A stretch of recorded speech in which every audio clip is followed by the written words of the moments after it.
I know you love the words of King Benjamin, but it's a whole nother challenge to get your kids to love the words of King Benjamin or to feel that they apply to them. So that's where the object lessons come in. So this video was focused on 3 different creative kickstarts to help you figure out how to take King Benjamin's words and the words of the angel and apply them to everyday life. I'm going to walk you through 3 object lessons. I'm going to give you the supplies you need first, and then I'll take you through each one individually so that you can kind of figure out how you might adapt these to your kids or to different age groups or different class sizes. Hopefully between us, we can figure this out. Okay, first, supplies-wise on your first object lesson, they're really easy. You just need to find something in your house that represents a spiritual memory. I guarantee you have something that came from maybe a youth camp that you loved. Maybe you have a t-shirt, maybe your kids have one, or a thing. For example, behind me on the shelf, you've probably always seen this little rock and never known what it was for. I'm going to tell you all about it in a minute, but this holds a spiritual memory for me. So you want something like that, or if you're in a classroom setting and you have a little advance notice, you could invite your kids to bring something to class that has a spiritual memory, and I'll explain why in just a second.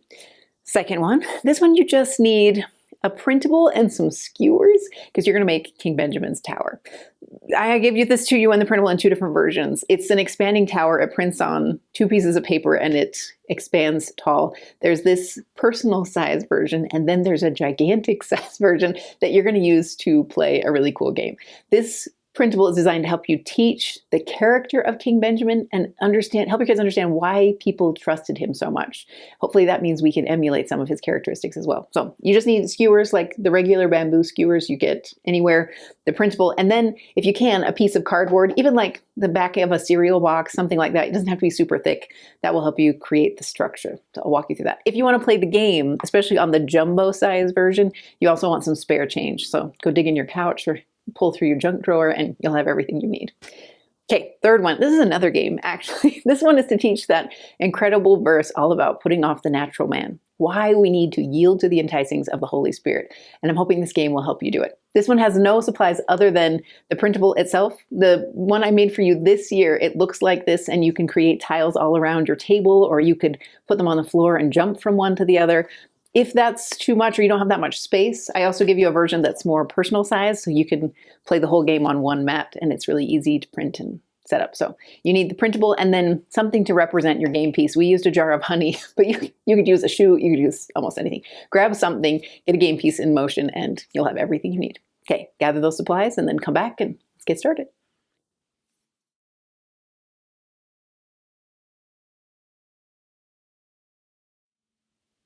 Some of my favorite parts of this week's study were not necessarily Benjamin atop his tower, but Benjamin in his living room with his kids, teaching them about what he expects of them and what the Lord expects of them. I just love that first chapter. One of the things that really hit me is, in addition to passing the crown to his son Mosiah, who will be a phenomenal king. King Mosiah II will be incredible in every way. But King Benjamin doesn't just pass him the crown, he passes him things. It's interesting, he lays them out in the verses. He passes on the plates, like the brass plates and the plates of Nephi. He gives him the sword of Laban that King Benjamin used in battle to defend his people. The King Mosiah probably used, like the grandpa. He also probably used that. These are legacy pieces. He gave him the Liahona and then describes what the Liahona did for their fathers. And I found myself wondering why he itemizes this list so much. What does it represent? And one of the things I think it might offer is that these are pieces that represent God's love for his children. All these pieces came from the Jerusalem area or close to it, right? Some from the wilderness, but these are pieces that have been with the children that came in Lehi's family for a long time. And they represent that we are not from here. You know, we are part of this covenant connection. They are physical reminders of the covenant. And that's what kicks off this object lesson for me. I just think it's really valuable to walk through your house and help your kids know what reminders you have. For example, like I told you, I've got this rock on my shelf. Well, when I was chatting with Violet today as she was sitting in here, she had no idea what this rock was for, even though she can read. I have a little writing on the very bottom that says it's from the Valley of Elah. She doesn't know what that means. And I found myself thinking, I've got a spiritual memory wrapped up in this rock. But Violet doesn't unless I share it with her. I think that's what you see changing hands between Benjamin and Mosiah. He doesn't just give him the Liahona. He says, let me tell you what this did for our people. Let me tell you about the story of the ship. And go in the scriptures and read about how this piece that's in your hand was used for something. The same way I can put this rock in Violet's hand and talk to her about standing in the place where David stood, where he picked up 5 smooth stones, and what that felt like to me. I was surrounded by this grain field, and all the rest of the group went off in a different direction to be by the river and find some stones. And I just happened to look down and I found this one. And I don't know why I grabbed it. It probably doesn't matter to anyone else, but for me, I keep it on my shelf to remind myself about the power of stone. I think you heard this in conference, that same message of like, when I look at this stone, I remember I don't need much to accomplish God's work. I just need small, simple strategies, and I can do what he needs me to do. That's the spiritual memory that's trapped in this little rock. So my hope is, as a class or as a teacher, you can do the same thing. There's a bunch of things. It doesn't have to be an item. It might be, so for example, in my scriptures, I've got a picture of Jason and I from this really significant day by the Garden of Gethsemane. That means a lot to me. Every time I open my scriptures, I see it. I've got a bracelet that means a lot to me. You might have a trophy or a jersey. Like, think about what connects you to a spiritual memory and share it. And if you have the guts, record it. Even if you don't want to make a video, make an audio recording of you talking about why that item matters so much. And ideally, with the kids in your class about what items matter to them, and encouraging them to hold on to those spiritual memories and record them. I think King Benjamin sets a beautiful example for us by doing this, and we should do the same in our house and in our classes. There's a quote from Elder Anderson in the notes that I just love about spiritually defining memories. And you can go, there's even an animated version of this part of his talk. If you go in the notes, you can find it. But I loved how he compared these spiritual memories to luminous stones, like something we can use to guide us in dark times. He said this: embrace your sacred memories, believe them, write them down, share them with your family. Trust that they come to you from your Heavenly Father and His beloved Son. Let them bring patience to your doubts and understandings to your difficulties. I promise you that as you willingly acknowledge and carefully treasure the spiritually defining events in your life, more and more will come to you. Heavenly Father knows you and loves you. That's why we need to capture these memories. That's why we need to say them out loud if they're not too sacred to share, and hopefully record them for our kids to know down the road.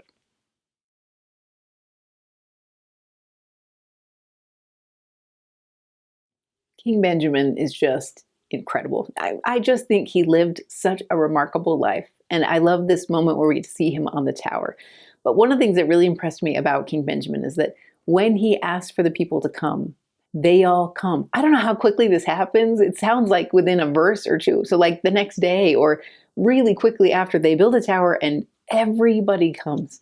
And I think the reason everybody hears his words and loves his words is because of the life he lived before this day. Before he built a tower and stood on it, he had towers of faith that people looked to his whole life. Towers of service and trust and testimony of God. These are towers he had built over the course of his lifetime, so that when he got to the part where he needed to have them hear his message and the angel's message, people trusted him. And I think that's something I want my kids to understand. So for this object lesson, I created what I'm calling a tilting tower. So we technically made something kind of like this back in 2020. We made these personal little Benjamin towers. They print on one piece of paper, and then you're going to use an X-Acto knife to cut on the marked lines. And then as you pull up the center, it becomes this awesome King Benjamin style tower. The only downside of that is I really wanted something that you could do with the tower, not just have a cool tower. So we added a little bit this time around. First off, on the personal version, if you look inside, you can see that I have "Be Like Benjamin" inside, almost like a hashtag. Like, I think we want to develop his kind of character. So rather than talking about necessarily his teachings in this object lesson, we're searching for parts of his character. What do these verses teach us about who he is? So as a class or as a family, you might go through these verses and look for characteristics or beliefs that Benjamin has that fuel the kind of person he is. So you'll watch for that and write those down. Then you're going to create your tower. If you want to take this to the next level, which trust me, you do, you want to make a jumbo tower. I can't hold it up for you because it's on the floor right now and it's gigantic, but I'll show you some pictures. This is a tower that is the same basic structure, but I've made it from 4 pieces of paper that we taped together. So you'll tape 4 pieces of paper together, create the same structure, and then you're going to dangle it from one skewer. This is important because you actually want the tower to be a little bit tippy because that makes the game more fun.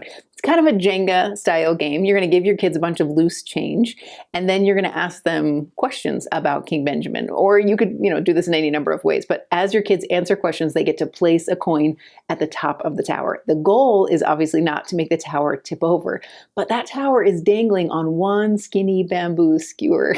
For us, I jabbed the skewer into, well, the first night we did it into an oatmeal box and I put that inside the tower. The second day we used a tissue box. You just want to jab it into something that will hold it nice and secure. And then you let it butt up against the top of the tower. I've reinforced our top layer of our printable tower with a little square of cardboard. There's a template in the printable to help you pull all this off. And then I made just a little notch in the center of it so that the skewer had somewhere to rest. But as you place these pennies on that top level of the tower, things get tippy really fast. And that's kind of the idea. So it's almost this struggle because you want to place a penny somewhere where it might cause it to fall for the next person, but you don't want it to fall for you. So it got pretty strategic. Some people would pick a quarter because it would make the weight go too far off. Some people chose dimes. In fact, the more we played, the more strategic this game got.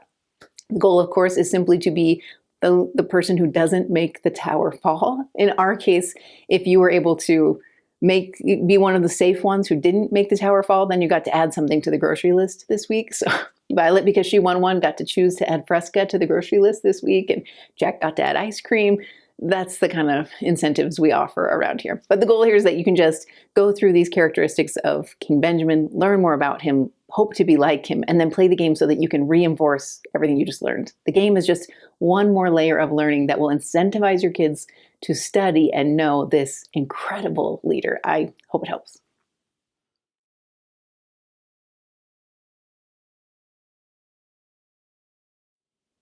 Arguably, one of the most important verses from this week's study is about putting off the natural man and yielding to the enticings of the Holy Spirit and following those steps that the angel gave us to help us understand how to do that. How can we follow in King Benjamin's footsteps and be submissive and meek and teachable?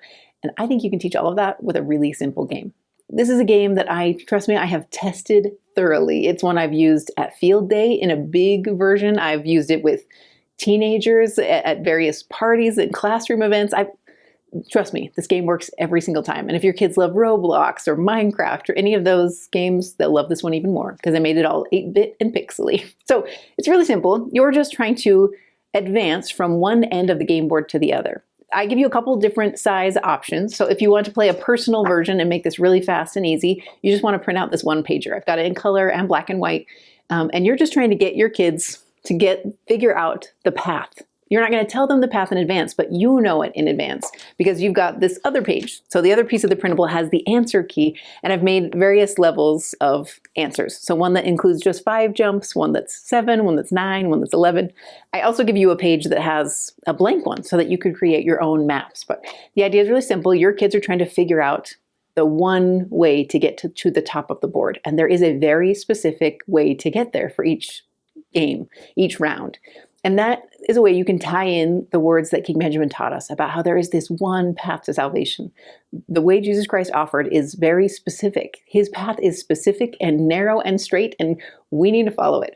So you can talk about how there is just one way to solve this puzzle.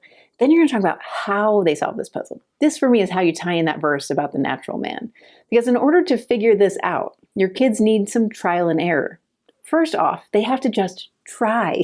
You're actually not going to make much progress in this effort of being a disciple of Christ if you never move forward, knowing that you might make some mistakes here and there. So you want your kids to take a guess. So they'll start at the bottom and they're just going to guess which of those 4 on the bottom row might be the correct answer. They're going to move it, and you as the moderator will tell them yes or no. They picked the right one or they didn't.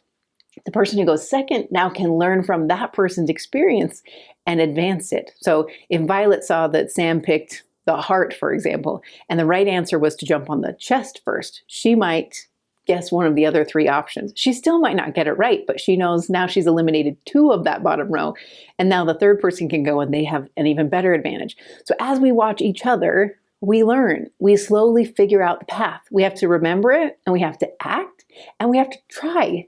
The other thing I like is that there is a moderator involved. So by me being able to tell them, yes, that's the right way, or no, that's not the right way, it's kind of the same way that we have prophets and apostles and leaders today. That's what they're here for. They're people who know the path because they've studied the scriptures and lived their lives, and they're here to help us guide along the journey. That's kind of the idea. So hopefully as you play this game as a family or as a big class, you can talk through those key principles. There's a few more that I lay out for you in the creative notes, but the idea is really simple. It's the same thing I heard echoed from Elder Corbridge. I really love his talk, The Way. In fact, if you have an older class, I might recommend you listen to at least a snippet of that talk before you play or after you play and help them understand. But I love the way he ended his talk. He said, the Lord's way is not hard. The same way this gospel path is not that hard. Life is hard, not the gospel. There's opposition in all things, everywhere, for everyone. Life is hard for all of us, but life is also simple. We only have two choices. We can either follow the Lord and be endowed with his power and have peace and light and strength, knowledge, confidence, love, and joy, or we can go some other way. Any other way, whatever other way, and go it alone. Without his support, without his power, without guidance, in darkness, turmoil, doubt, grief, and despair. And I ask, which way is easier? He said, come unto me, all ye that labor and are heavy laden, and I will give you rest. Take my yoke upon you, learn of me, and ye shall find rest unto your souls. For my yoke is easy, and my burden is light. Life is hard, but life is simple. Get on the path, and never, ever give up. You never give up. Just keep going. Don't quit. You'll make it. There is only one way to happiness and fulfillment. Jesus Christ is the way. Every other way, any other way, whatever other way is foolishness. That's hopefully what your kids get from the game as well. Even though you'll play and you'll laugh and you'll have a blast together, the point is the same. There really is just one path. And it's not that the path is complicated, it's that life is complicated. And so as you eliminate options by learning from the mistakes of your own life and repenting, by learning from the mistakes of people around you, by reading in scriptures and seeing the good choices and the negative choices of people who lived before you, that's kind of getting guidance all along this path so that you can find your way. As you listen to living prophets and you listen to the revelation you feel on a daily basis, you'll find your way. He promises to give you the tools you need to make it. And I think that's a powerful lesson for all of our kids to understand. Thank you for being here, you guys. That's it for week 17. All right, come back next week. We're going to head into more of King Benjamin's words, and we'll do the next 3 chapters in the book of Mosiah. I promise you're going to love it. If you need extra help with this week's chapters, I know we had to go through things a little differently than we have in the past. Remember, you've got tools at your disposal. You're welcome to come join us on the live. You just need to sign up as a free member at the site, and then come join us at gather.macmom.com, and you can find me there Monday morning at 10 a.m. Mountain Time, and we'll do a quick live to go chapter by chapter and walk you through things and answer any questions you might have about the creative side. Also, I would remind you that you have the notes. So those of you who are in the course, in addition to these awesome printables, I hope you pull up the notes. They will take you in much more depth and link you to some conference quotes and devotionals and other things that I studied in order to get the understanding that I have. Hopefully will give you even greater ones. So go into the notes and see what you can find. You can also find the recordings that I made in 2020 of these same chapters. So if you're interested in getting a little more depth or just hearing different insights, you could watch those as well. They're all housed on the site, so go and enjoy. All right, you guys, I think you're all set for week 17. Come on back next week and we'll dive in a little more.